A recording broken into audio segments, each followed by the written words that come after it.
I'd like to call the workshop on the ECGI performance measures, housing stability, and parks and recreation, and this is the third with ECGI.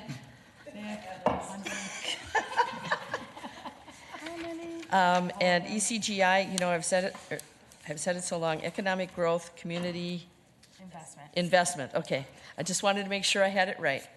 And really looking forward to hearing more. You know, when we talked this morning earlier about how everything is tied together, and when you talk about economic stability, housing, they all play a huge part in whether or not we are able to address some of the core issues that relate to crime and to other aspects of all of our lives. Stable home is incredibly important. So this morning's workshop continues our performance measures from ECGI, or EG, yes, I said it right. Today, staff will be presenting all 4 Housing Stability Department performance measures, as well as the 2 Parks and Recreation performance measures not discussed at the previous workshops. And as you know, when we've had the previous workshops, they have been very robust, and we just couldn't cover it all in 1 or 2 even. So having these come back to us, I think, is going to be incredibly important. So with that, I'll turn it over to the Deputy County Manager for additional remarks, Joanna Berg. Thank you, Madam Chair, and I'd like to introduce Parks and Recreation Director Mark McCabe, as well as the Deputy Director of Housing Stability, Kim Clemenson, and Leanne Ahmad, the Planning Manager. Keith Lattimore has been out of state on a family matter. He was hoping to be back this morning, but is still on a drive back and ran into some weather. And so our team will be running through the housing stability performance measures for you this morning. With that, I will go on to slide 4, description of the Housing Stability Department, which was established in 2021. As an outcome of a previous county board, county priorities, stability starts with a place to call home. We restructured our homelessness services to bring them in under a single department to both add a focus and a visibility at a department level to the issues of our homeless residents. And this cohesive leadership has really benefited us and benefited our programmings. It's brought us a cohesive structure across both our homelessness services, but also across the full housing continuum. You previously have had the briefing on community and economic development, which is the supply side of the housing continuum. Today we'll talk about the demand side. As we move into slide 5, then, I want to keep in front of you as we look at the role of the Housing Stability Department. We're going to talk a little bit here in this presentation about the Heading Home Ramsey Continuum of Care. The Continuum of Care is a community-wide partnership committed to the goal of ending homelessness. It includes nearly 100 different partners. It's a coalition of social services providers, housing providers, philanthropic partners, business, community, government, individuals with lived experience. The Housing Stability Department is the backbone agency of the Continuum of Care, and therefore there are both strategic and operational overlays here, but we are today reporting on housing stability metrics. We are not reporting on the Continuum of Care, which has its own set of performance measures and a whole lot of data about the status of homelessness in our community that's available through the open data portal. But you'll see us kind of going back and forth, so I wanted to provide that framework of the department being the backbone agency.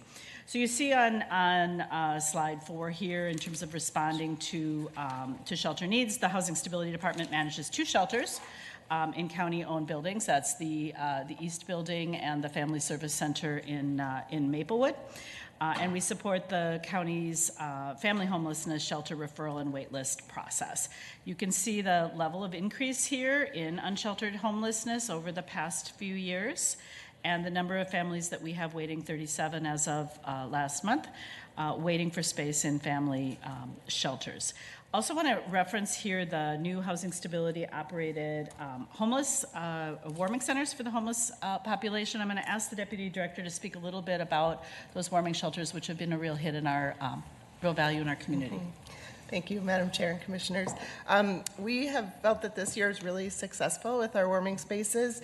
As of February 25th, we actually surpassed 10,000 riders on our shuttle buses, so that was a lot of people. Obviously, that's a duplicated number, but that's 10,000 people that were warm this winter, so we're really proud of that. Tonight, unfortunately, is our last working evening, but we're going to be continuing our transportation as well as our shelter referral staff until June. So, Thank you. You see on this slide as well the total point in time count. The 2023 numbers are not yet available, but will be shortly. The point in time count is conducted by the through the continuum of care. It's a mechanism, just one night count nationally, I believe, of individuals who are unsheltered. Moving on to slide 6. Can I ask you a question? Yes, Commissioner. Commissioner Marin. Madam Chair, for the 37 families that's waiting for housing or shelter, where are they waiting at? I mean, what do we do? Leanne, I can let you speak to that one. The question. She didn't hear you. So for the 37 families that are the slide, go back one slide. For the 37 families that are waiting for shelter, what is happening with those families now? Do you have any idea?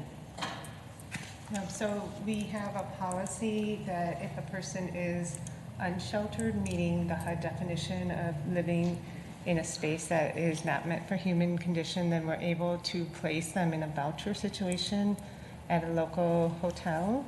And then the other individuals who are maybe what we consider doubled up or living with family temporarily while they wait for a shelter space to open up. Okay, are you able to check in Yeah, with those so we have a 37 great families in some type of way? Yeah, we have a great partnership with the Catholic Charities Diversion Program and the Coordinated Access Program, where we're attempting right away from a housing first perspective to see if they can be moved, avoid shelter and be moved right into housing. And the diversion tactics seem to be very successful. Right now, one of our challenges, as we know, is just finding enough affordable housing for families. Absolutely. Yeah. All right, thank you. County Manager O'Connor. you have a comment on this? Commissioner Moran and commissioners, I don't know, sorry, lost that one. On top of that too, just from a historical perspective, so as we had earlier conversations about state investments and areas in which state investments lack, it was in the 2015-2016 county budget that we began the family voucher program here in Ramsey County that has been completely county funded since its inception. Hennepin County has some similar programs. They're the only two counties I am aware of in the state that have operated them, at least pre-COVID. But we have never received any state funding for any of those either. And in those continued conversations around the expanded investment at the state, this is one of many reasons why that's important. Thank you. And if I could, if you go back to that slide, I think one of the issues there that, the one before, there we go. It says, as of January 2023, 37 families are waiting for space in family shelter. And what I'm hearing you say is that they are sheltered, but it's waiting for housing. Yes. Okay, and so I think the way this was written right, is, if they're with makes it sound like family. we're not doing anything with them, and that's not the case. Point. Well, Madam Chair, what I read is that you have 37 families that are waiting for family shelter. If they can get housing, beautiful, but right now they are unsheltered. They may be in a hotel, Right. or they may be with a family member, or they may be in their cars, we don't know, but they're waiting on shelter. Correct. Okay, moving on then to, here we go. Actually, Madam Chair, can Oh. I ask a question? You mentioned that tonight will be the last night the shuttles are. Is it because of this weather emergency or for this winter we're done? Just for the winter, we're done. Okay. We will continue the transportation so that we utilize all open shelter beds, but the warming spaces will wrap up tonight. Okay, and I think that's really important because it is February 28th. the coldest winter's month is still to come in March. I'm sorry, spring isn't actually coming yet. So, right?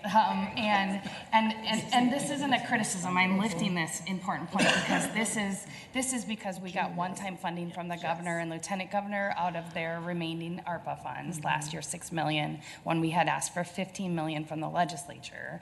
And so we were able to create this expanded shelter beds, but that funding and the time is run out. So it wasn't a criticism. I wanted to elevate that to the importance and significance of it ending tonight because our resources are gone, which is why we're having a hearing this week on the continuum of care and funding, because it wasn't able to allow us to expand to what we knew we actually needed, but we've used up the one-time funds that we got. So thank you for that. Can I just follow up on that? Commissioner Thank you. I McGuire. so appreciate that, Commissioner Manis-Castillo, because I was wondering that same thing. Like, why are we ending? We still have winter left. But true. So, how long would we usually have warming spaces? Just until we need it? I mean, we don't really ever have money for them, though, do we? I mean, yeah. Do we? How long would we otherwise need this? These warming spaces. Do you want to answer it? Commissioner McGuire and commissioners, we've never done this before. This is a new thing that we started. We actually had community engagement meetings back in August, and this is what we heard from residents, that they just wanted a warm place to go. Everyone didn't want to have a bed or worry about their things being stolen or various reasons. But so we had some really great meetings, and that these warming spaces came out of that. So we are hoping to do bigger and better next year, and as well as work on the extreme heat also. We'll be starting those meetings next week. Thank you. Thank you. Well, and I think that does speak to our community engagement process that we have been working so diligently on in all areas, that we, what a concept, ask people what they need and try to follow up on it. Commissioner McGuire. Madam Chair, I think it'd be good at this point, too, to also remind people that these, that are people experiencing homelessness are from all over the state. This is why we need state money. This is not just Ramsey County, St. Paul people. These are people that come here that don't have any resources anywhere else, and so they're here. And that's why the state helped us with, not enough, helped us initially, but we really need them to be intergovernmental partners because we're asked to provide these services, which you're very good in doing, but we need the state to help us. So I'm glad we're at the legislature again. Thank you. Thank you, Madam Chair. Thank you. Thank you. I'll move on to slide 6 then. So as we work together to create a community where homelessness is rare, brief, and non-recurring, and where we eliminate racial disparities and everyone is housed. We want to keep at the forefront of this conversation that racial equity is in fact core to this strategy and why that is. This slide highlights the significant racial disparities that exist in homelessness. You see here that American Indians are almost 13 times more likely to experience homelessness, and Black Americans are almost 7 times more likely to experience homelessness. So we keep that front and center in all of the work of the department. Slide 7 begins the slides that highlight our budget performance measures. You see here the percentage of department staff who are racially and ethnically diverse and or American Indian. And then moving on to slide 8, this is our annual permanent staff turnover data, and slide 9 reflects our percentage of formal leaders who are racially and ethnically diverse or American Indian. And on this slide, I'll point out that in 2021, we had 4 formal leaders, 2 of whom were identified as racially and ethnically diverse, and we increased over time to 6 formal leaders and maintained that 50% rate. So we're proud of the work that we're doing in this space. As we look forward on slide 10 here, we are really continuing this in this department to focus on the fatigue that we have with the long-term COVID crisis management. These were our, folks among the folks in the county that were on the front lines and who are tired. and we're also working with our colleagues in human resources to analyze staff classifications. As I mentioned at the beginning, this is a department that was built from transfers from other departments. There's some issues here that we need to deal with to classify positions to both attract and maintain individuals and to ensure we have equity across the department workforce. So we're really focusing forward on the HR supports that we need. But we're feeling good in this with the work we're doing in this space. I'll move on to measure 2 then, intergenerational prosperity for racial and economic inclusion. Here you see the overlap with the Heading Home Ramsey continuum of care. So the total department spend in contracting is nearly $17 million, but about 60% of that are contracts that we administer on behalf of the continuum of care. So it is the continuum of care members who make the decisions about with whom we contract, and in many cases in this environment we're required to excuse me, contract with the nonprofit community. So this is a little different look at cert spending than you see in some other departments. We also have some partners that we are working with where they have not been successful with completing their cert process, and we're partnering with our colleagues in finance to help folks go through that certification process and become qualified as cert vendors. Just a moment. County Manager O'Connor. Thanks, Madam Chair. Deputy County Manager Berg, I was just curious, have we shared, because you mentioned the unique nature of the relationship and where decisions on a lot of the spends are made, have we shared the county's goal with the continuum of care, or could we make sure we share the goal going forward so that we're all working from a shared frame? I just don't know if they know our goal. County Manager, yes, I think that's a great idea for our ranking committee to understand these shared goals. Recently, we updated our charter to talk about shared goals around our conflict of interest processes as well. So yeah, I think there's a lot more collaboration to be had through the ranking committee. Thank you. Thank you. All right. Let's see. I spoke to slide 12, so I'm going to move on to slide 13, our residents first measure.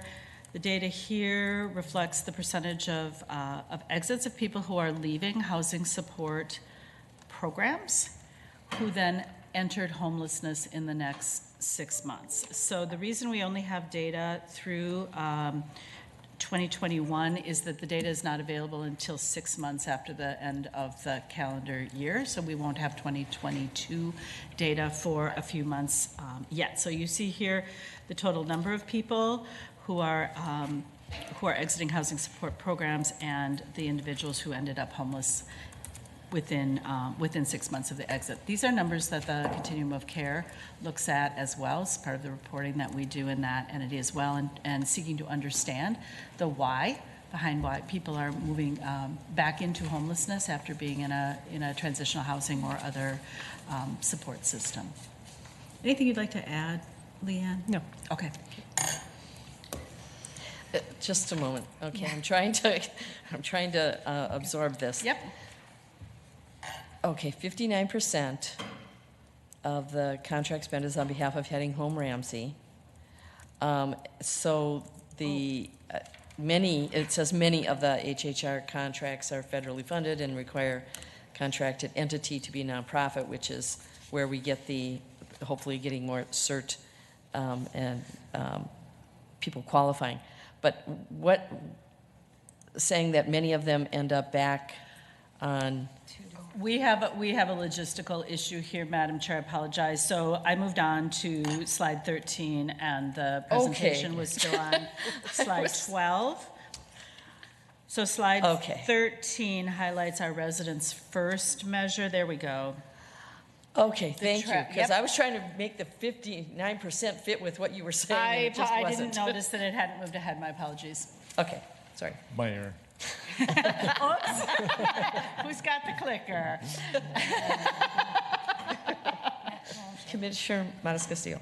I I know you didn't say, you said you had nothing to add, but I think it would be okay to kind of preview some of the reasons that we might see someone leaving a support system to end up homelessness. If you could share some of those, it would be helpful as to leave it just like an unknown. Sure.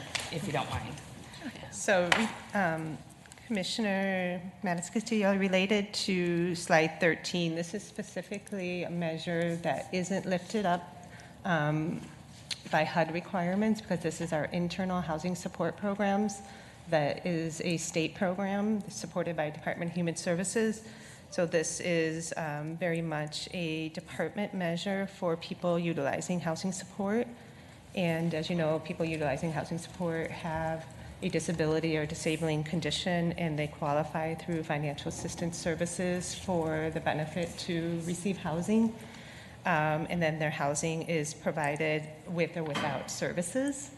And what our department's responsibility is to ensure that we're lining up our resources to not only help more people get access to housing support in partnership with Housing Stability's relationships with financial assistance services, as well as DHS, but also coordinating with the providers to ensure that their service delivery is working towards long-term stability so that we don't see those exits into homelessness.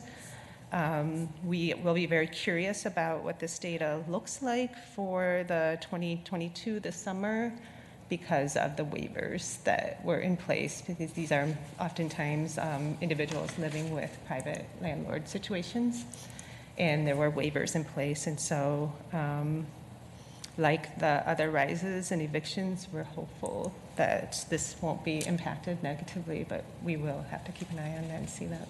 I think the question we're asking is why. Why? So I get the data's there, we're watching data, but I'm hoping we're going to the next step is why is this happening at all? So why are they leaving a supportive system and ending up homeless? And some may be choice, some may be chemical dependency.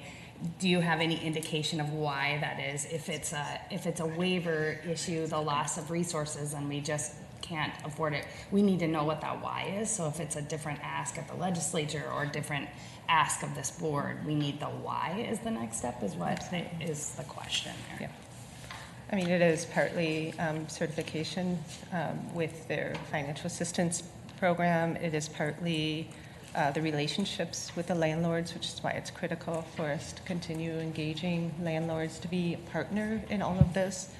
It is partly choice because, as you know, that most of the person's benefit, aside from a few dollars, has to go towards payment of that housing support, so they're left with very little cash, which is difficult for anyone to have so little. And so there is a question about whether it's a fair amount that they have to contribute of their benefit towards that housing.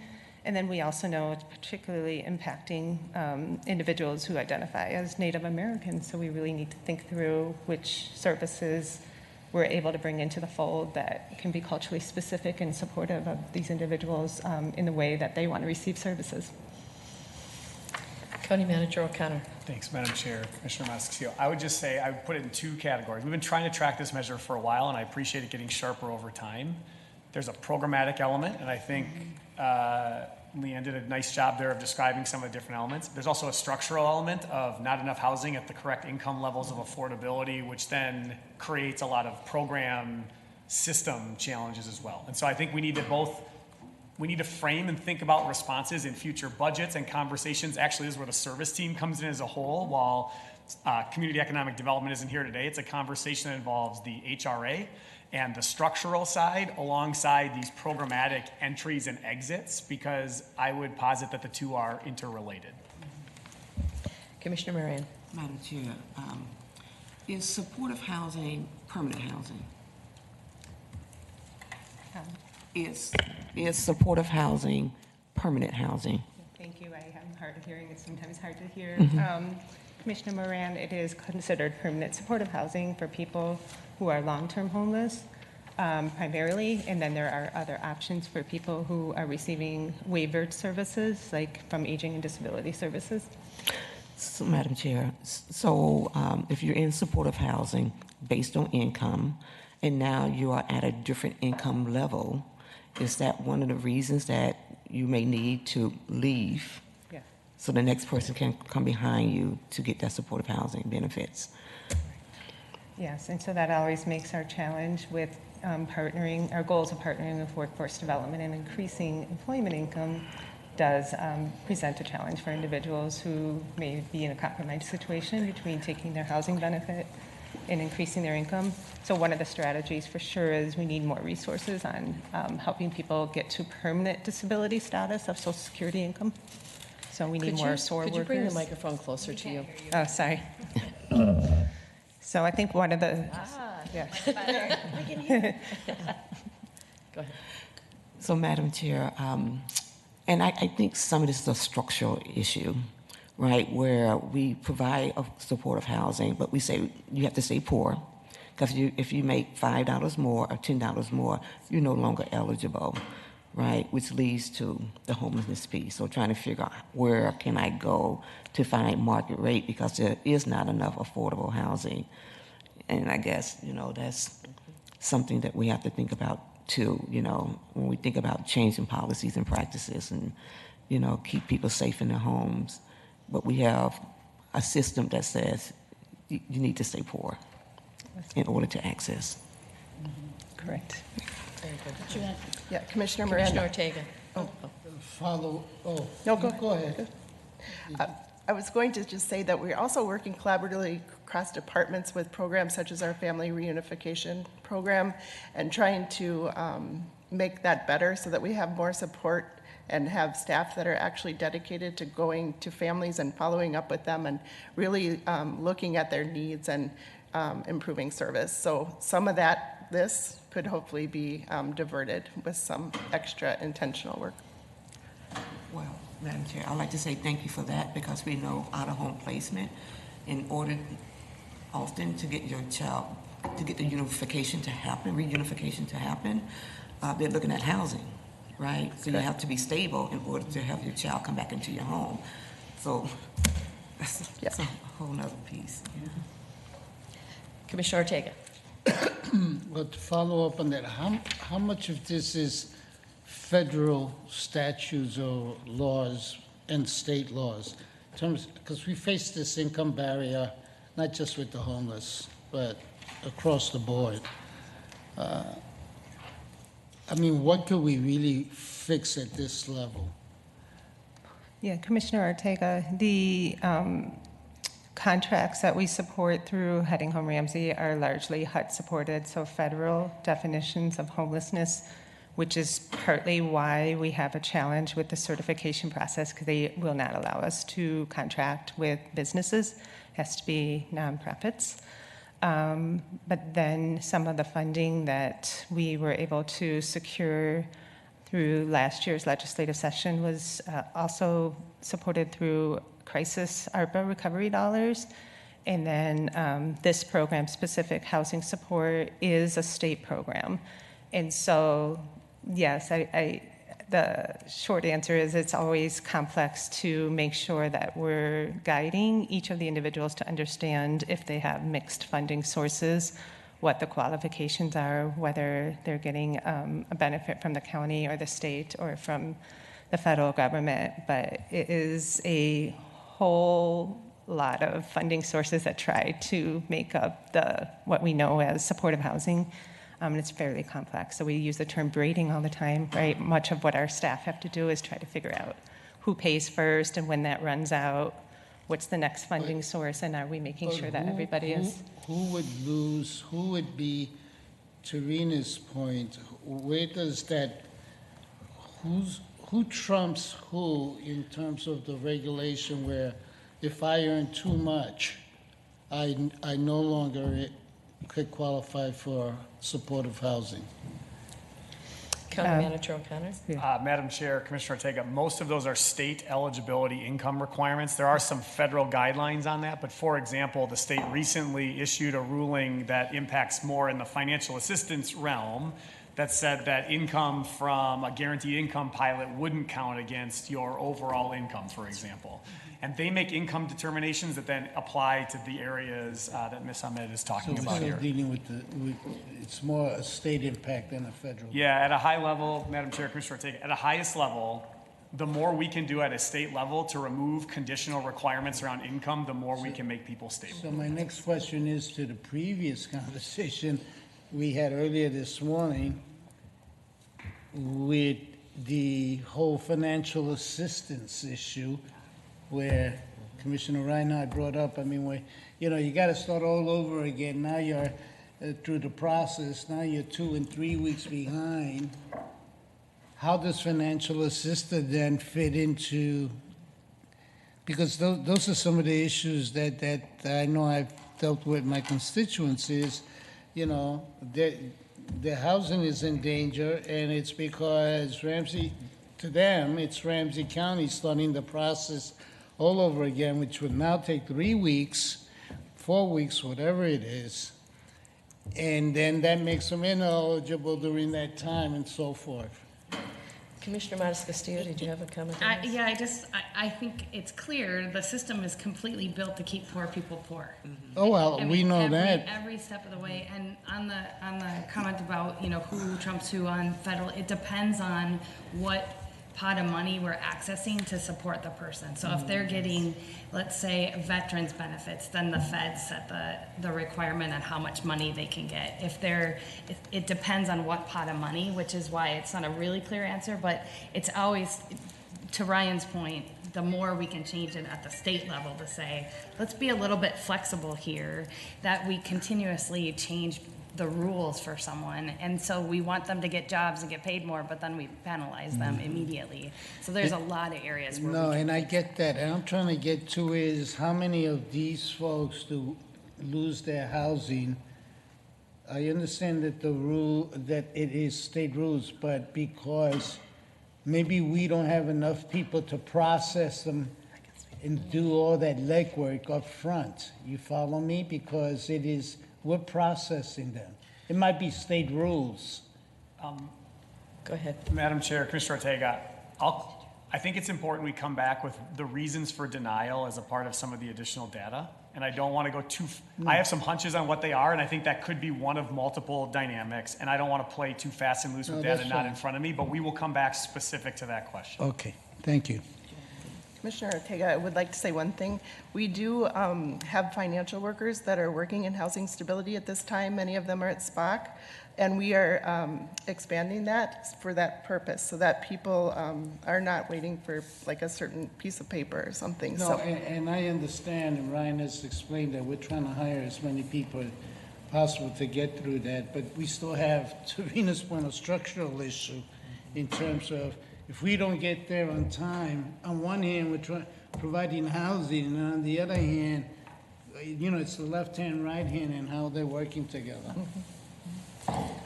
Well, and unfortunately, that's an issue, whether it's I think Chair Matas Castillo pointed out, in mental health and in chemical dependency, and there are many other places where, in order to qualify for funding, you have to go through all these different hoops, which we want to make sure that the money is being spent where it's supposed to be spent.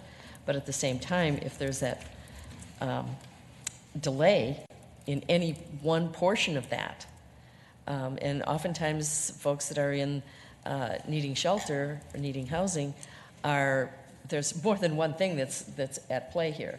And so they could lose their housing because of, multiple different places where they're trying to apply for funds. Okay, I think are we on 50? I don't know, I've got two different numbers here. I'm going to pause on slide 14 briefly here, just to show for the previous slide, this is the disaggregation of exits by race, so that you can see that breakdown. As we move on to slide 15, this is our fourth and final measure, advancing racial and health equity and shared community power.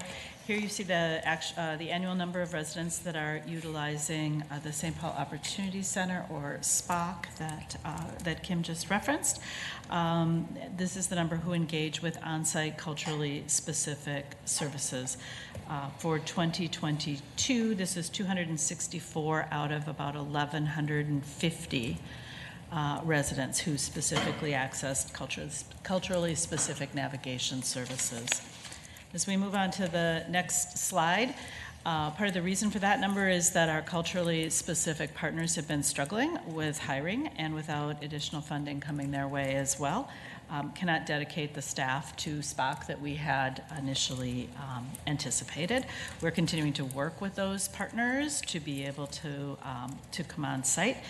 And you see here the breakdown of the housing stability staff at SPOC by their that they're 95% racially and ethnically diverse, but we far exceeded our numbers overall in terms of the numbers of individuals served. 1,150 people served at SPOC in 2022, and if you haven't had an opportunity to go to SPOC and see what that's like, we would love to tour you through there. It's something well worth seeing. So we're working to train our existing staff on cultural responsiveness and racial equity strategies. Anything you'd like to add? Commissioner Matis Castillo. Which organizations are struggling the most, and where is the gap? Do you see, are we missing a gap? Are we doing okay? What does that look like? Say a little more. Commissioner Matis Castillo, excuse me, there were a number of organizations that were excited at the very beginning to come on board, and I hate to say in public who they are, but there's an American Indian chemical dependency organization who really wants to come. They can't afford it. UJAMA, the same. I was excited to hear that we have Chris Crutchfield going over there. It's like, so there are a couple of organizations that are excited, but they're having trouble staffing their own facilities. So to bring a person over to the St. Paul Opportunity Center isn't feasible at all. So we were hoping we could find some funding to, pay those people to come there, which is that takeaway. That's what that's referring to. Okay, thank you. Thank you. Moving on to slide 17, I want to highlight here the Youth Advisory Board. We talked a little earlier around warming spaces and our community engagement effort, but this is a 15-member board supported by county community engagement funds. They have been working to develop priorities for local homelessness prevention aid. They did a lot of work to improve our counts within the point-in-time count last month, asking that doubled-up youth, people sleeping on couches, et cetera, would be counted, and it was directly the work of these folks and the advocacy of these folks that caused us to end up with a far better PIC count. This year, we had 170 more surveys than we did last year. So, direct engagement is working and is of huge benefit to the organization here. The final slide for housing stability here provides some numbers on the warming spaces that we talked about earlier, so you can see those. This, again, is a direct outcome of conversations with individuals with lived experience who told us that they needed low barrier, supportive places to come and be warm. They needed transportation. They were looking for snacks and warm drinks and maybe some dry socks, and that's what we did. On this slide, were we able to, because obviously they were over capacity at Union Gospel Mission, probably because it's someplace that people were more familiar with, were we able to redirect people to the other two at any point? Or were people turned away? I guess that's my biggest concern. Madam Chair and Commissioners, no one was turned away. There was an occasion when we had to ask someone to leave for an aggressive act or something, but we tried really hard not to do that.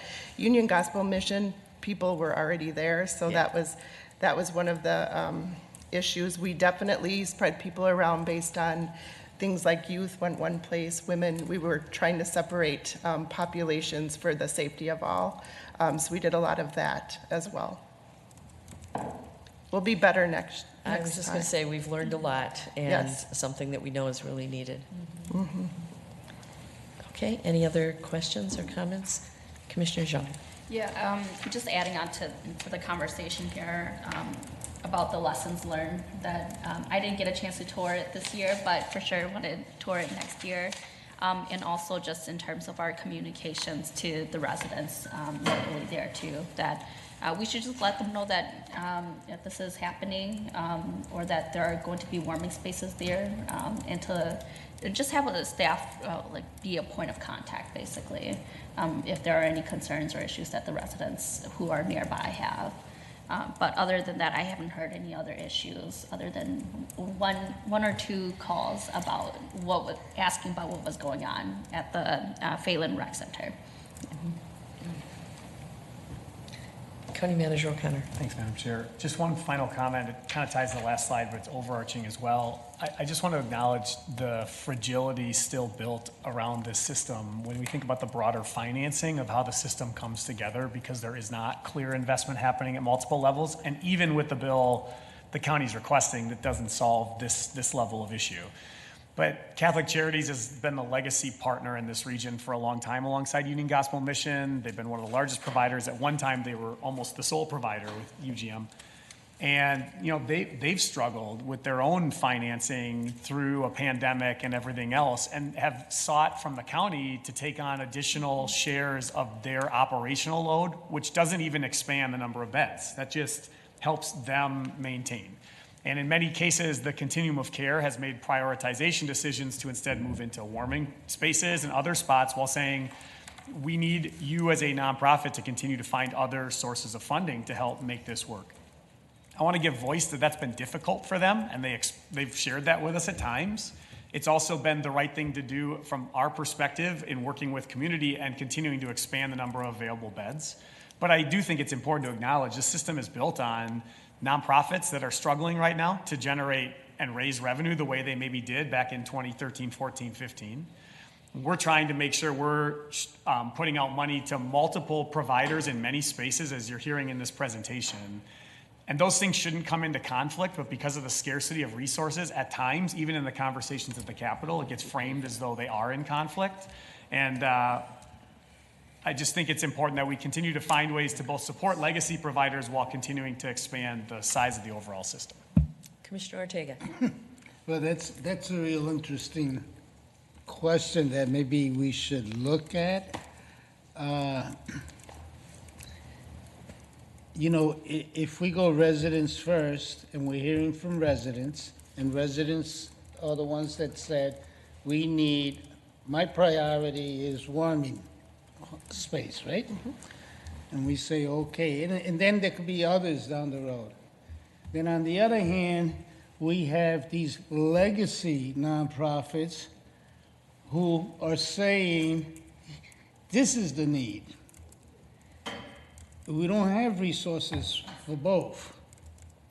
So which one is the critical factor here? And so maybe we need to question all legacy nonprofits. Maybe they're the ones that need to change how they do business and what their formulas are to fit the need of what the residents are saying. Because they're asking us to fund what they do, not what necessarily is needed as residents state they need it. Commissioner Montes-Castillo. Yeah, you're absolutely right, Commissioner Ortega. There is a space. This is what the continuum of care and Heading Home Ramsey is working to do, is to bring our legacy partners and new partners together to really understand through the data that we learned during COVID that demonstrated a totally different model, to say is, this is what we know what works. This is why we have this ask that all 19 nonprofits as part of COC have said this is the ask of the legislature.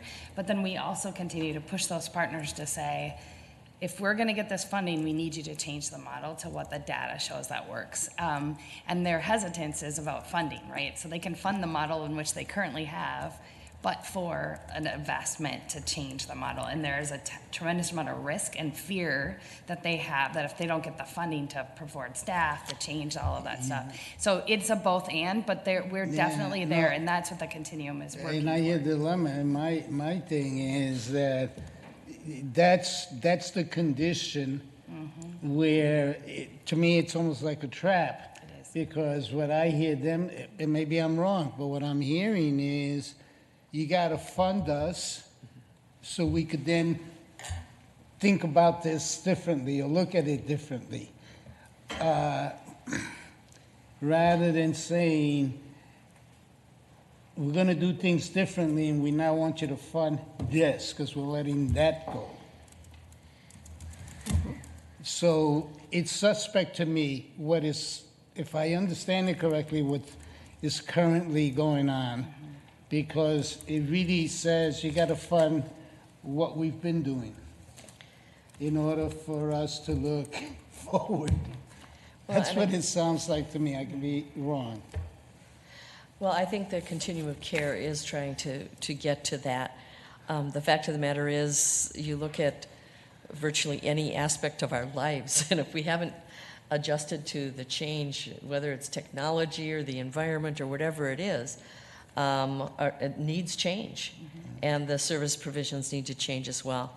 So I think, and as we know, we have been very heavily invested in getting data.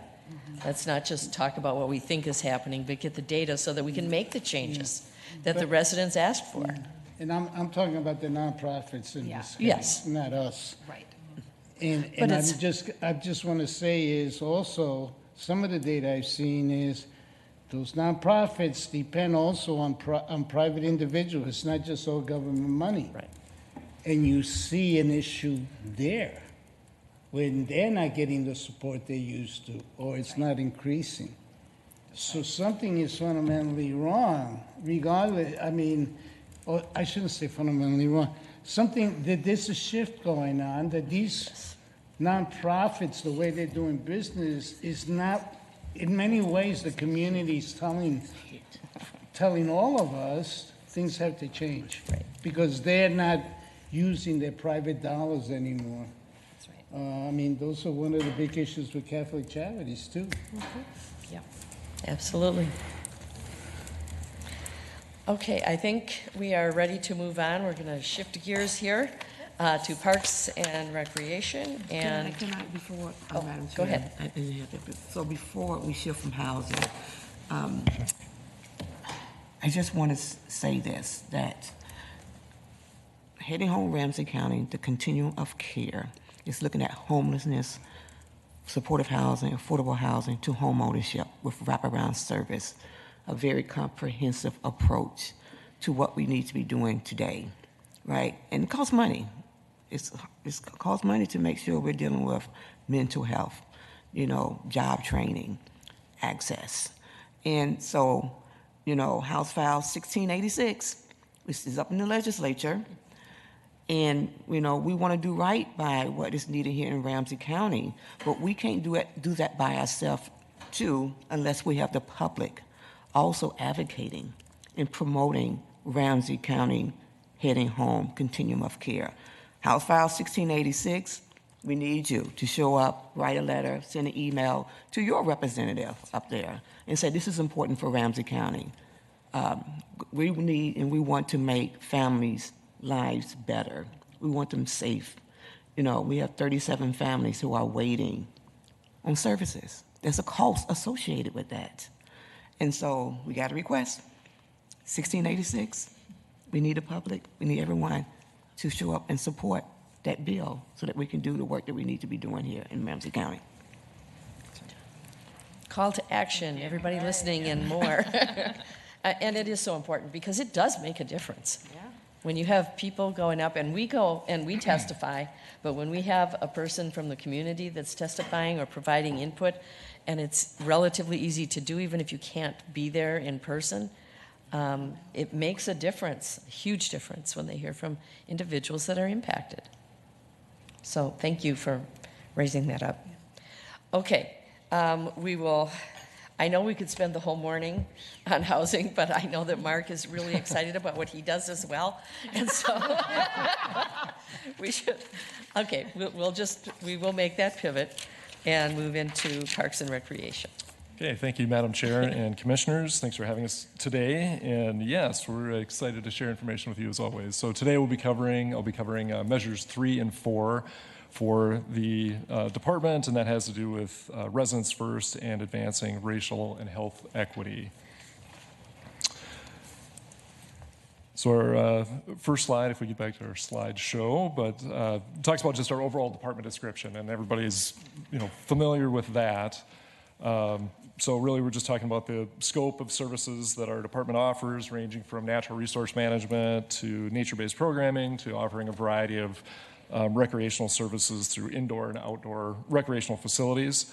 We continue to work on the implementation of the park's 21st century vision by working with community to create sites that are welcoming and inclusive and offer a variety of programming that meets our community's needs. And then finally, just made the point, we have our volunteer-led park commission that's active and works with us as they provide advice to park professionals on a variety of topics and issues. So if I move into that residents first measure, I just want to say for both of these measures, they're kind of, it's an example of where we are today, not where we want to be in the future. So there's a lot of growth that needs to take place here. As far as the measure that we keep track of right now, it's for our residents first measure, it's having to do with gathering feedback from park users who rent shelters. So we have surveys basically for people who rent facilities in the parks. They give their responses, and one of the responses that they give at the end of the survey is about their overall experience. And you can see that pretty consistently for the past several years, 95% or better have rated their experience as either good or excellent. But what this doesn't tell you is people's feedback from a variety of other services that we offer, and that's kind of what I'm going to focus on for this measure. So that's the key takeaways, is that we really need to gather feedback from people who are using other amenities, like in the park system, trails, picnic shelters, dog parks, or picnic areas, I should say. We do have picnic shelters. Collecting information from golf users, ice arenas, doing a better job of just creating feedback loop opportunities for users, I think will serve us well. So right now, Parks has obtained community engagement resources from the county's overall pot of community engagement funding that we can apply for to go out and survey and collect demographic information from park users, park facility users. So we're working with Asset Incorporated right now. They're a minority-owned, women-owned community engagement vendor who is working on designing this engagement so we can get a better understanding of who the users are, what the demographics are of people who are out in the system. We're working on, again, that design of that survey, and so we can talk about user experience there as well. We've also recently implemented a new reservation system in our park facilities and ice arenas, and we're doing an upgrade to our golf reservation system, which collects data. And so there's opportunities there for electronic surveys, for feedback, to be able to better understand what people's overall experience is, and again, be able to get a better understanding of who those users are. And obviously that tells us, who we aren't serving as well. So we look forward to learning a lot more from this upcoming survey work. And we have done some work already just this past year at going through barriers to participation. So we did a whole engagement process, which was really challenging, trying to reach out to people who aren't using facilities. is much more difficult than catching them, in the parks or in other facilities. But really did a pretty heady process of trying to go out and find areas of our community that aren't utilizing facilities and identify barriers. And it really goes back to, some of those barriers really go back to that feeling of being welcome, the feeling of being safe, the feeling of having programs that are reflective of what community wants. And so I think all this information combined together will really help us serve the entire community much more effectively. So that's the work that we're doing in this upcoming year to really build this out. So I think in the future, you're not going to just see, how did we do on a park shelter survey? Hopefully we've got several areas of interaction where people have interfaced with us, and you're going to be able to see how those experiences have been and where we can make improvements to do better. For our measure 4 on advancing racial and health equity and shared community power, This really gets into the community engagement work that we're doing with community. And again, as far as a measure goes, I think this is imperfect as well. It's kind of dependent on how many projects we have going on. So, whether we do 50 one year, 30 the next, that a different story can be told. But as of right now, that's the metric we have, and we'll get into kind of the meaning behind it. I just want to point out for 2019 and 2020, it's not that we didn't do any community engagement, we did, but this wasn't a measure we were tracking, and so that's why you see zeros there, is just that we weren't compiling how many engagements we were doing each of those years. So,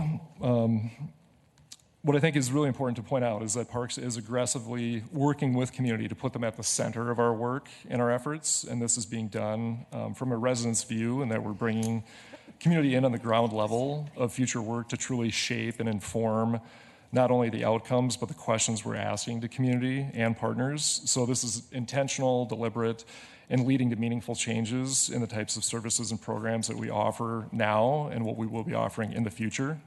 Just some examples of what do these 50 engagements represent. Just a handful of projects that we've done this past year. Engagement regarding the West Side Arena, Highland Arena, Aldridge Arena, really reaching out to the neighborhood communities where those facilities are located, talking to existing users, but also in the West Side example, working with the West Co Organization, talking to community as a whole to find out what their desires are for those facilities. A number of times in the West Side conversations, unfortunately we heard, "What? You have an ice arena there? I didn't know that. I didn't know what this building was. I've lived here for 30 years and I didn't know what that was," or "I would love to skate. How do I access it? When is that open for me? Is that just open for teams?" So, some things that on one hand, it's kind of a, head slap, wake you up kind of feeling, but also very eye-opening too, where it was interesting of what we didn't hear. We didn't hear, you should tear this facility down and you should build X, Y, and Z. We asked those questions. We asked about, is there something completely different here? And a lot of it came down to access. How do we access this? Commissioner Ortega? Well, that's not new, and I guess I'm trying to, the hockey arenas were always, since I've been here, have been for the Hockey Association.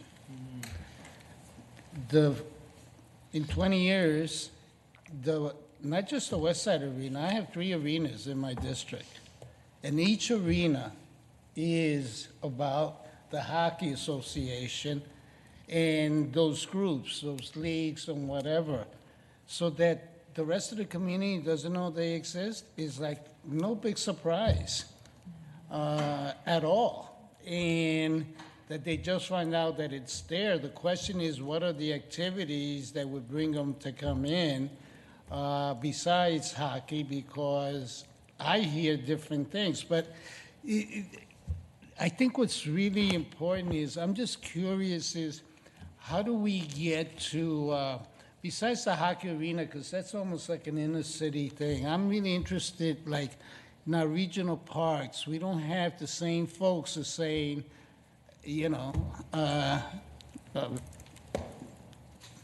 Keller Park, never heard of it unless you're in the neighborhood. How are you getting to those groups?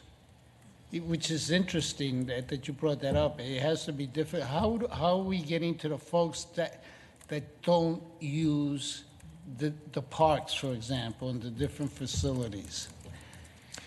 Madam Chair, Commissioner Ortega, we really reached out through partners. So a lot of partners that had, like the City of St. Paul, for example, with so you're talking parks as opposed to ice arenas, but City of Maplewood, as the Keller example, kind of talking to them and trying to access the audience that does live in the area. Maybe they have a strong connection to the Maplewood Community Center or something, but they aren't utilizing Keller Regional Park. Well, what came into my mind is we should start looking at how we could get into the high schools, because it's the younger they're the driving force, right? In most inner city, I mean, the kids are sort of, the high schoolers are the ones that are using the parks for them to, at least it's another group to get input from, because I question that many high schools in the inner city, high school students, individuals, use the regional parks. My experience has been when I talk to younger folks, when I'm asked to present at a high school, for example, and I'm asked several times a year, I always afterwards chat and I ask questions like that. Do you use our parks? Almost 99% is no. They haven't even heard of them. So I'm just curious, and that's not a scientific sample, but I would like to, you brought that up and it sort of started my wheels thinking. Maybe we need to start talking to that kind of group to get input. Rather than saying going to clues in the Hispanic community. So you're going to ask, and they're going to say, we never heard of it. To me, that's kind of obvious. Madam Chair, Commissioner Ortega, excellent point. I think in the West Side example, I have to look, we had a very large list of stakeholders and people we were reaching out to, and I think school groups were on that list, but I'm not certain what feedback, if any, we were able to obtain. But I think the idea of, connecting with youth as well as, adults and all through kind of the age spectrum is a good one. And I think we will hear, different desires from a youth population than what we would from an adult population. So we can certainly do that. I know, Commissioner McGuire, you have a question, but you mentioned, Mark, that you have gone out to people that don't use the parks or the facilities. How did you do that? Again, that was Commissioner Reinhardt. That was primarily through partnerships that we had with other organizations and agencies to be able to kind of access audiences, because we couldn't go through our traditional mechanisms because we don't know who they are. So reaching out to those partners, and they would help supply. Nonprofits? Nonprofits. There were like in the West Side example, I think it was Our Lady of Guadalupe. Just talking to the West Co organization members, they gave us kind of references of organizations to follow up with. And they each have, members, and so talking to those members and trying to ascertain, do you utilize these facilities? No, we don't, and then having those conversations from there. Great. But yeah, it was challenging, for sure. Commissioner McGuire. Thank you, Madam Chair, and I agree. It must be challenging. How do you find the people that aren't there, that aren't using the parks? So you do have to have a greater outreach, so I appreciate that you're working on that. And so on the people that you have talked to, they probably know there's a park there, but they may not access it because they're not quite sure how to access it. Like the ice arena example, and I'm thinking Battle Creek as well, since it's our new opportunity. That people don't know how to access it. Like maybe they need skating lessons. Maybe they want to, learn how to ski. So have you been finding from people that just to access the park or the facility, but then do we need programming? So I was just sort of curious what your level of programming is for people to really use these parks. Like I'm super excited at Battle Creek that we actually have rentals available to people and we, but to get them out to use the parks and just to know there's an ice arena there doesn't help so much. You just need to have it be available. I drive by the Oval all the time, and that's not one of our parks, but I noticed that probably every day they have some open ice time. So they have a lot of groups that use that, but I think they always try to have some open time for just the regular public to use this stuff. So I'm just curious what you're thinking of for programming and just actually bringing people into the parks in a way that helps them use it. Yep. Madam Chair, Commissioner McGuire, I think there is a huge opportunity there. Yeah. And to Commissioner Ortega's point, and now you bring up Battle Creek Regional Park, I promise we didn't plant this question ahead of time, but we actually have partnerships that we've developed with the Battle Creek Elementary School that are right adjacent to the park, as well as Harding High School, Washington Technology Magnet School, where they're bringing students to the winter recreation area, getting lessons, I actually just sent a bunch of pictures off on that, so I should send that out to the group. So I think the opportunity is huge. What we're doing today still needs to grow, but those are some new partnerships with that facility, for an example. And you're seeing an audience of kids who are a lot of first-time skiers in this case that are being outfitted, that we've got our staff is their leading programming, that we're able to offer free lessons for those programs, and we've offered free programming for kids on free and reduced lunch through the St. Paul school system. So there's that desire, I think, is there, and especially for people who are, not as familiar with the sport. Thanks, Madam Chair. Just one more thing.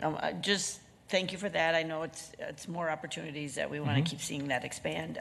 Just to let you know, many of us have newsletters and stuff. So as you're putting out surveys and things, just make sure to let our offices know, because, we're out in the community all the time, and we're talking to people that may or may not access or use our parks. And so just make sure that we can be helpful in how we can, ask people what they're wanting in the park system. They love parks, but we want to talk to the people that aren't necessarily in the ones using them right now. So we can help. Commissioner McGuire, thank you for that resource. Thanks. I guess I do have a question, because some of the things that we offer, going into a park, there's no cost to go into the park. But many times, like with the new winter recreation area, golf, ice arenas, all of that, oftentimes there is a cost to go into them. And do we have things like, for the winter recreation area, do we have family passes that people can buy so that it's not so expensive? Because if you've got 3 or 4 kids and it's $12 a pop, I think that's what it was, to rent equipment, you're not going to be able to get families that are struggling to say, gee, I think I'll go out there for the day. So is there some way to deal with that? And I understand. We are, it's a service that's being provided, and trying to cover those costs to the extent possible is important. But we also need to look at who are we trying to bring in, and we can't expect people to come in that can't afford it.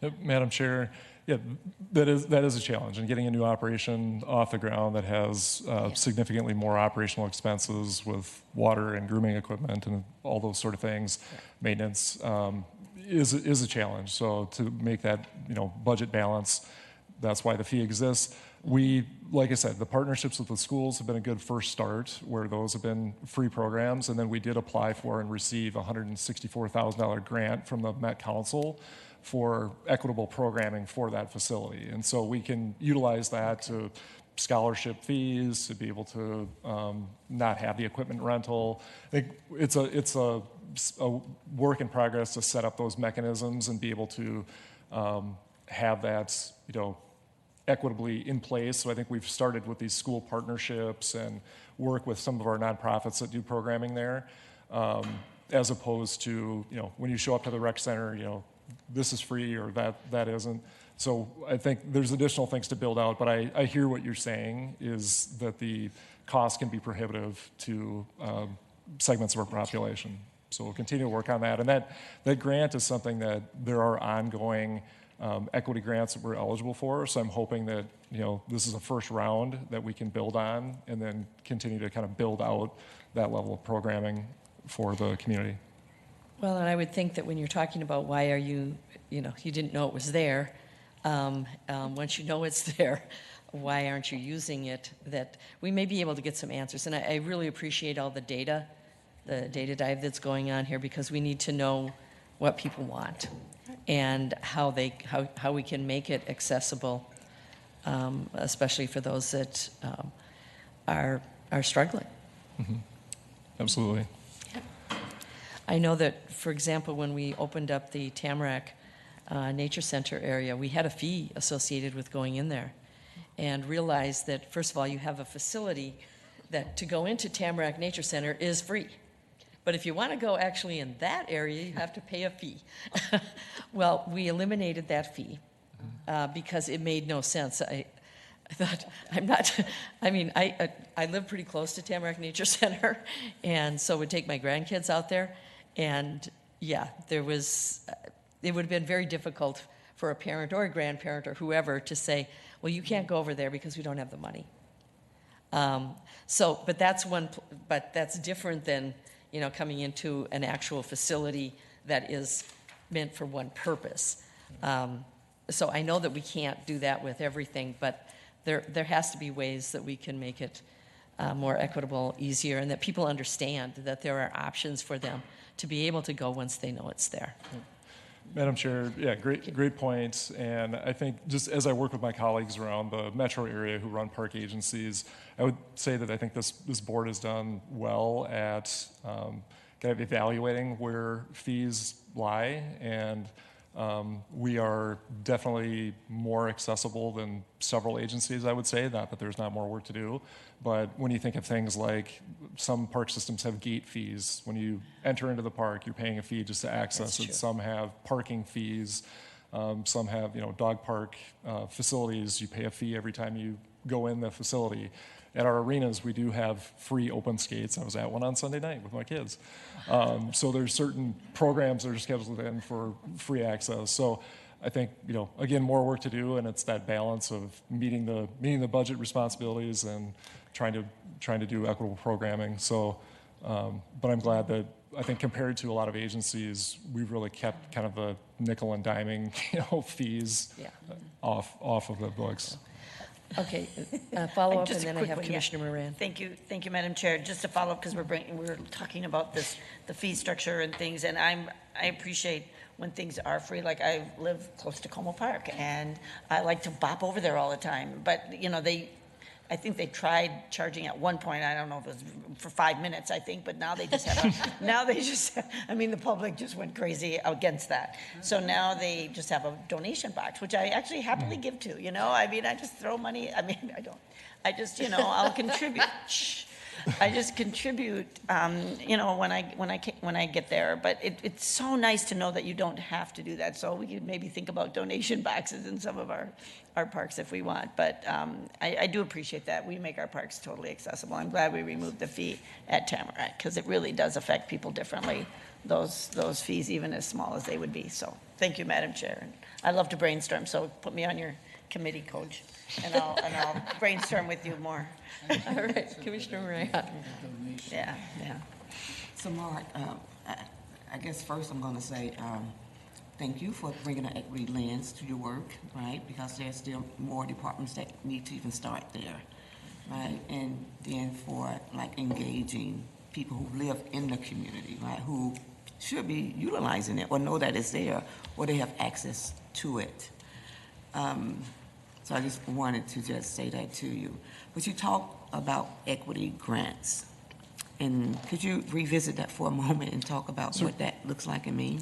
Certainly. Yep, Madam Chair, Commissioner Moran. So the grant I was referring to is through the Metropolitan Council. So they're the main organizing agency for the regional park system.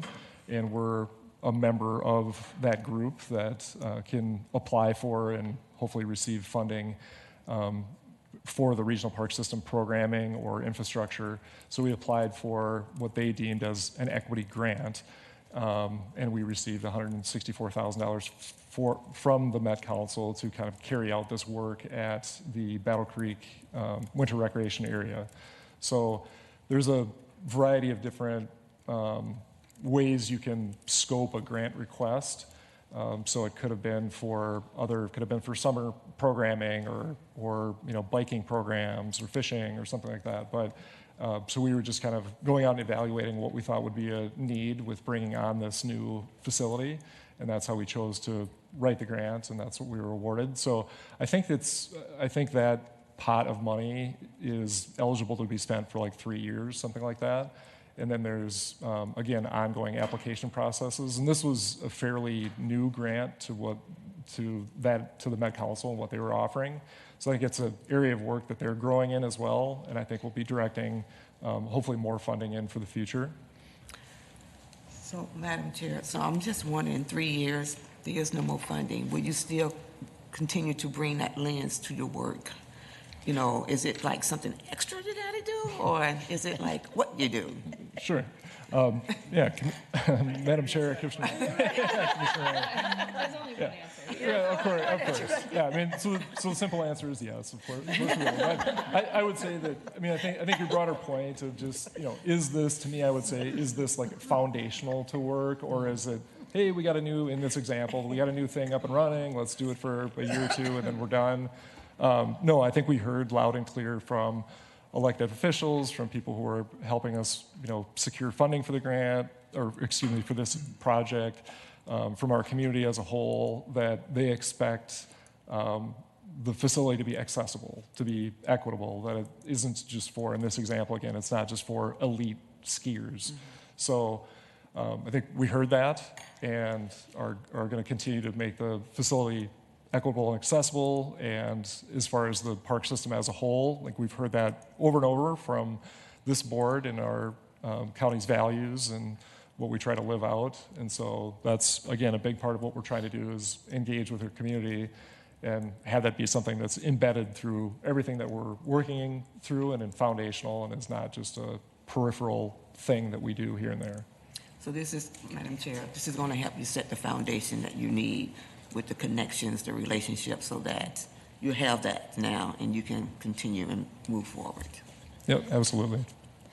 Well, and I think that gets to the, I think all of us have talked about how we're being intentional about the work that we are doing, and not just, oh, that's a nice thing to talk about.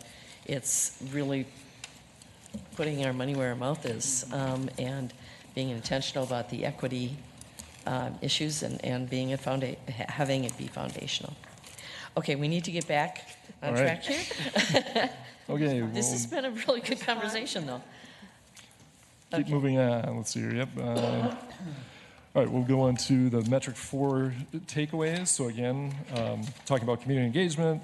So some key things that have come out of this is just several park staff have gotten trained in conducting community engagement. We've had people in our planning division who have done that work for a long time, but I think the ongoing evolving of training is really building capacity. So working through vendors, but also through our staff to be able to conduct training. Really bringing community in, again, on the front end of projects, not just after we've secured funding and we're making a few decisions. And again, Battle Creek, I think, is an example of that, of very key constituents, all from the beginning idea phase through the execution, were involved and helped make a good product there. I think we've gotten much better at connecting with underrepresented populations rather than just listening to and reacting to the loudest and strongest voices. That we're really being intentional about going out and hearing from a broader segment of community and having that collective voice shape decisions, not just a powerful voice here and there. And then that is shaping our upcoming budget cycles. We have several CIP requests coming out that are reflective of work that we've done with community and represents the findings that we have from that engagement. And I just wanted to say that our department, we're very grateful for that centralized pot of community engagement funding that the county has set aside. We've applied for it every cycle. We've got it. We've spent it. Applied again. And that's really been totally essential to the work that we're doing. We don't have budgeted resources on an ongoing basis to be able to conduct this work. And so if we didn't have that, we would be worse off with the end product from these projects. So I just thank you for having that resource there, and we'll continue to utilize it and leverage it. County Manager O'Connor. Thanks, Madam Chair. Mark, I appreciate you calling out the community engagement funds, and I would add another piece. I actually don't think I don't think they would be done as well if we just embedded those dollars into every department, because I think it would be harder to understand what's going on. We've had chances to get to review parks community engagement alongside other departments across the organization. And I do want to lift up, I think you guys have done a wonderful job looking back 5 years ago and conversations we had around the engagement now happening in this department. It's fundamentally different. And those resources are one of those reasons. Leadership is another reason. Your frontline staff are another reason. The boards, there's a lot of reasons why, but you can see the change happening in the way we do it. And so I appreciate that. You can leave this question till the end if you want, or you can address it whenever. My one question was, after all the discussion around changing park hours and access, which was another equity piece, I got to admit, like, I heard a lot running up to it. I've heard absolutely nothing since the change, and so I can assume that that means there hasn't been a lot of conversation around it, but I would be curious before you wrap up today, if you can just at least reference whether you've seen positive or concerns or whatever related to the park hour changes from a year and a half ago. Madam Chair, County Manager, I won't leave that for a cliffhanger at the end. I'll address it right now. But I would say we've heard positives. So, yeah, I really haven't heard any negatives, and in fact have heard quite the opposite with a lot of thanks for making that change. I mean, the thanks should go to the board for making that policy decision. But yeah, things, again, you know, like utilizing the ski trails, going ice fishing, all these winter activities when it would have been dark at 4:30 and the park is technically closed at that time, now is open till 11 o'clock at night. And so we have, if you go out to those facilities in the evening, you're going to see use. And I really haven't heard, you know, I think some of the concerns that were coming from some segments of the community about, you know, there's going to be increased vandalism, there's going to be this and this. We haven't experienced it. I mean, we haven't heard that. Our maintenance staff were out in the facilities, you know, checking on things. There's not a greater frequency of that going on. And so I think it's been a hugely positive change. Commissioner McGuire. Thank you, Madam Chair.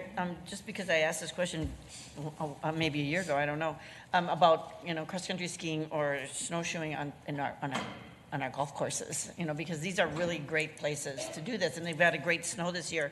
So you were going to try it in one park and see how it went, and then try and do it in other parks. Yep. Just curious how that's going, because we have a public hopefully watching us, and you know, I think it's a great space for people to get out in. Sure.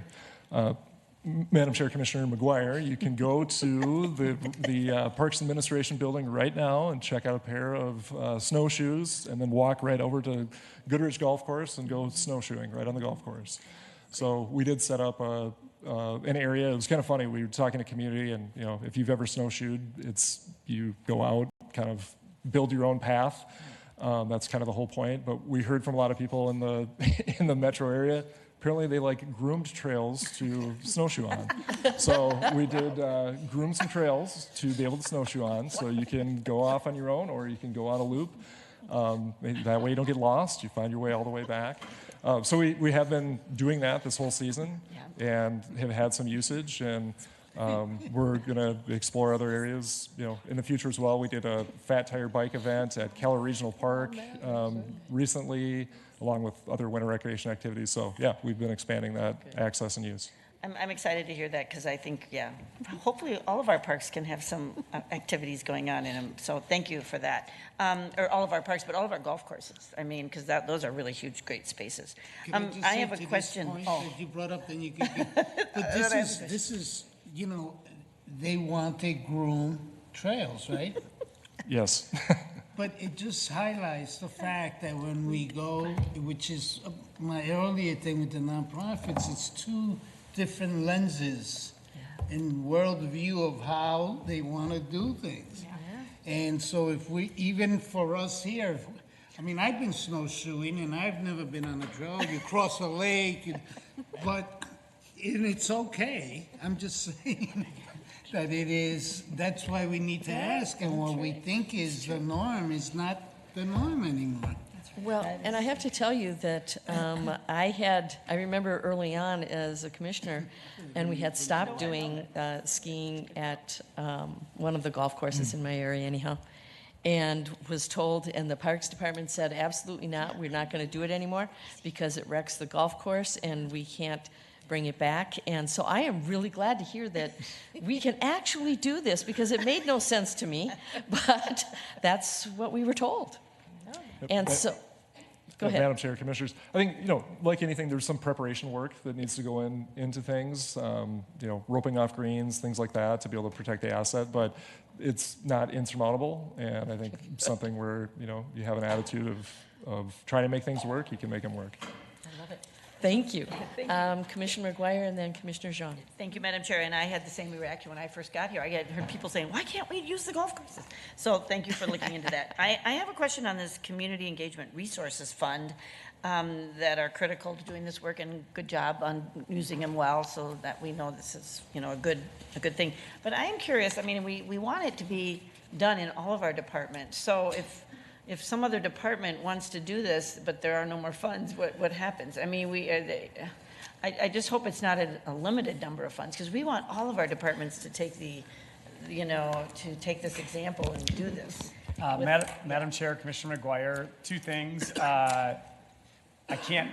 My snarky part would be, I can't build a budget with unlimited numbers in it, or I think we'd have a problem. So we do have to have limited numbers right now. I get it.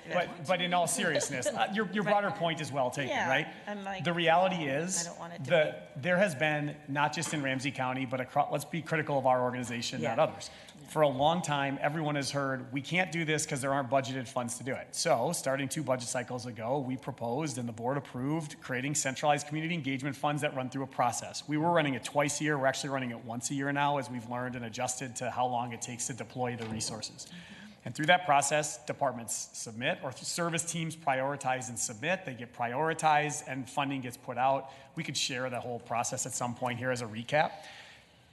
We have yet to fully expend the funds we're making available, even as you've seen all this great work happen. And part of it's because you spend time talking about other resources to also leverage, to talk about, and what it often is the theoretical constraint of resources was less of a constraint than making it a core part of the work, is what we've seen. And so we'll continue to reevaluate the amount. We'll talk about during the budget cycle, again, as an important piece. But right now, I feel comfortable we are resourcing it appropriately. thank you, I appreciate that. And I have heard nothing but fabulous comments on this centralized community engagement. And not only from the staff who feel empowered to take advantage of that, but also within the community. Yeah. Our community engagement process has just made such a huge change. And we can see the impact. We can see the results of that in a very positive way. Commissioner Jean. Thank you so much. I just want to take this time to also uplift the really good work that we're doing in terms of thinking differently about how we're serving our residents, and how it ties in really closely with our previous conversations about housing stability, homelessness, and safety, right? So coming from the city, I know that during the Great Recession, during the 20 years ago or something, right? Like after the housing bubble burst, like the city made the decision to close down rec centers on the east side because they just didn't have money, right? Like that was the decision they made. And that was 20 some years ago. And we're looking at today, 20 years later, of that after effect, and about the lack of local government aid given to the cities. And that's what we have. And that's why we have like unprecedented just crime, but also involving our youth, entering in the juvenile justice system, right? So we have a clear choice to make as we're talking about like homelessness as a community. And we've already pointed out that we cannot rely on charity. We, as a community, has to make a choice about where we put our investments in, and about who pays for it and who benefits. And at this point, we just cannot depend on charity, basically, right? And that's why what we're seeing is that we have to ask for more resources from the state, from the federal government, and we can't continue to just piecemeal accessible services, right? Like, it just breaks my heart that Director McCabe, you have to like figure out ways to make some of our sports and athletics accessible, when it should be really accessible to our families, and our families can have a choice in it because they have more disposable income, right? So those are just some of the things that I'm grappling with and just want to lift up, and that I'm glad that we are taking a look at, who's entering in our park system, who are we serving. So thank you. Right. Okay, Commissioner Moran. And then I think we have to wrap things up here. So gosh, what was I going to say? Well, I'm going to have to piggyback on Commissioner Chung over there about the parks and recs and access to parks and recs. Because I know in my district, when you create a fix up a park and put a fence around it and say community cannot utilize it. What are we doing and what are we saying, right? And we really do have to figure out how we create more equitable processes for those who live in these community spaces who are not even getting access to, a park that's connected to a rec center. It just doesn't make sense. When we talk about the violence and the crime and what's happening, and an exposure to violence, what we're talking about is trauma. What we're talking about is folks who are acting like they come from a war-torn country, suffering from PTSD. And it's impacting our communities, it's impacting how they react, it's impacting how they show up.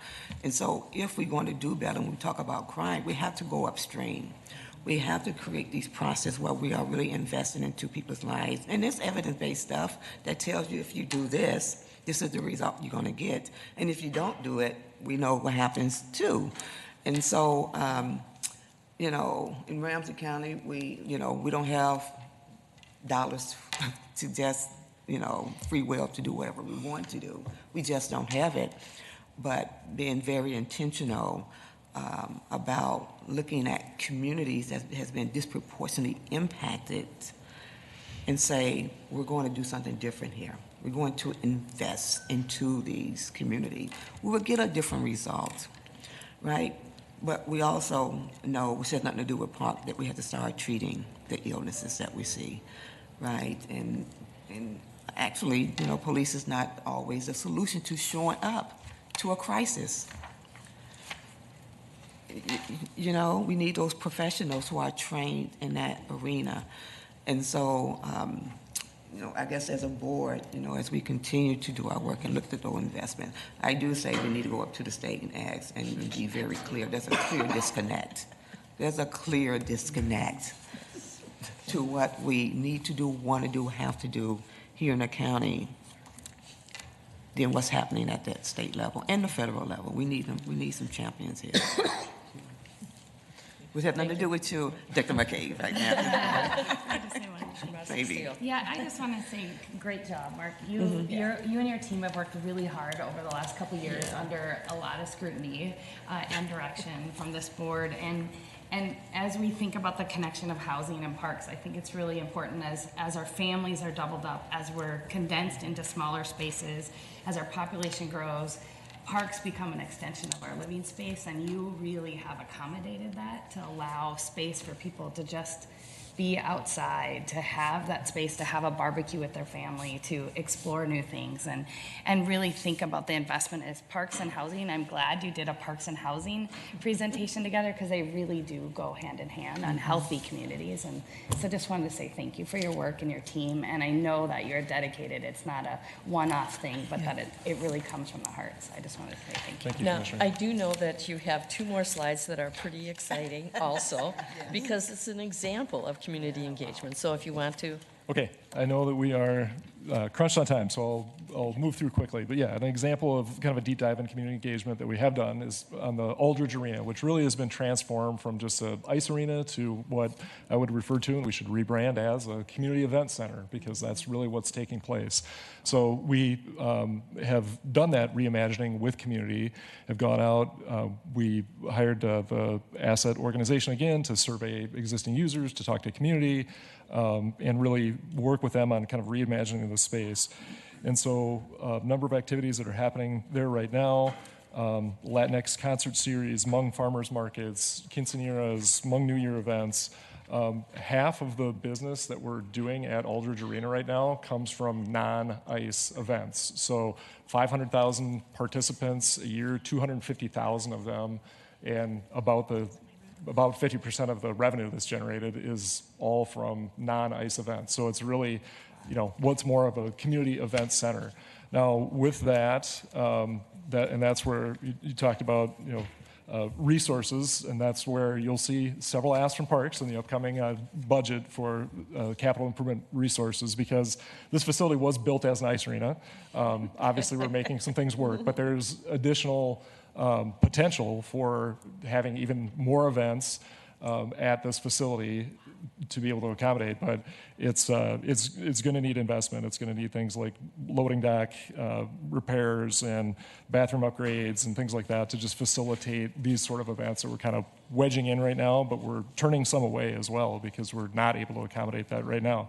And this facility is 60 years old. And so I think, again, in this 21st century work, as we're trying to reimagine spaces and then position them for what the next 60 years looks like, you're going to see a big request that will do that work to really position us into the future. But I think is a great example of when we're talking and working with community, how we can look at a facility like this as it's not just an ice arena. It can be an event for a quinceanera. It can be an event for a New Year event. It can host the Suni Lee Olympic gold medalist celebration at the end of the year. So great example. And again, we're going to carry that work forward, and they're having those conversations with communities in several neighborhoods where we have arenas. So with that, thank you for letting me share that example, and appreciate your time and questions today. Commissioner McGuire, Commissioner Jean, No, did you I have? was just, I was just commenting on where Aldridge was that's in your district. Okay. Yeah. All right. I mean, Close it's to in yours. Maplewood, yeah. Very close.